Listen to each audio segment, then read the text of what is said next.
ನಾಡಿನ ನನ್ ಮಗನೇ ಪೊನ್ಮಗನೇ ಮುತ್ತಾಯವನೇ ನಿನ್ನಂ ಸೂರ್ಯ ಕರೀಮ್ ಏನಕ್ಕೆ ಬಚ್ಚಿಟ್ಕೊಂಡಿದ್ದೀರಾ? ಏನೇನೋ ಹೊಸ ಹೊಸ ಚಾಲೆಂಜ್ ಕೊಡ್ತಿರಲ್ಲ. ಇವತ್ತೇನು ಚಾಲೆಂಜ್? ಇವತ್ತಿನ ಚಾಲೆಂಜ್ ನಿಮ್ಗೆ ಬಿರಿಯಾನಿ ಫ್ರಾಗ್ರೆನ್ಸ್. ಆಗಲ್ಲ ಅಂದ್ರೆ ಹೇಗೆ ಮಾಡ್ಕೊಡ್ಲೇಬೇಕು. ಬಿರಿಯಾನಿ ಯಾರಾದ್ರೂ ಆಗ್ತಾರ? ಡೇರ್ ಬಿರಿಯಾನಿ ತಿನ್ನೋದು ಅದೇನ್ ಗೊತ್ತಾ, ಮೈಂಡ್ ಅಲ್ಲಿ ಉಳಿಬೇಕು ಅಂದ್ರೆ ತಿಂದ್ಮೇಲೆ ಏನು ಉಳಿಯುತ್ತೆ ಅಂದ್ರೆ ಮೆಮರೀಸ್ ಉಳಿಬೇಕು ತಾನೇ.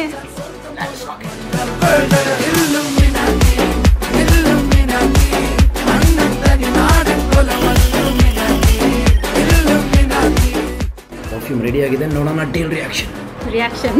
Let's go. ಓ ಎಕ್ಸಾಕ್ಟ್ಲಿ ಅದೇ ತರ ಮ್ಯಾಚ್ ಮಾಡ್ತಾ ಇದೆ, ಬಿರಿಯಾನಿ ತರಾನೇ ಮ್ಯಾಚ್ ಮಾಡ್ತಾ ಇದೆ ಇದು. ನಾನು ಹೇಳ್ತಾ ಇದ್ದೀನಿ, ನೀವೇನಾದ್ರೂ ಹಾಕೊಂಡು ಹೋದ್ರೆ ಚಲ್ತಾ ಫಿರ್ತಾ ಬಿರಿಯಾನಿ ತರಾನೇ ಸ್ಮೆಲ್ ಮಾಡ್ತೀರಾ. ಹಾಗೆ ನಿಮ್ ಕಡೆ ಏನಾದ್ರು ಚಾಲೆಂಜ್ ಇದೆ ಕಮೆಂಟ್ ಬಾಕ್ಸ್ ಅಲ್ಲಿ ತಿಳಿಸಿ. ಚಾನೆಲ್ ನ ಲೈಕ್ ಮಾಡಿ, ಶೇರ್ ಮಾಡಿ, ಸಬ್ಸ್ಕ್ರೈಬ್ ಮಾಡಿ. ಬೈ.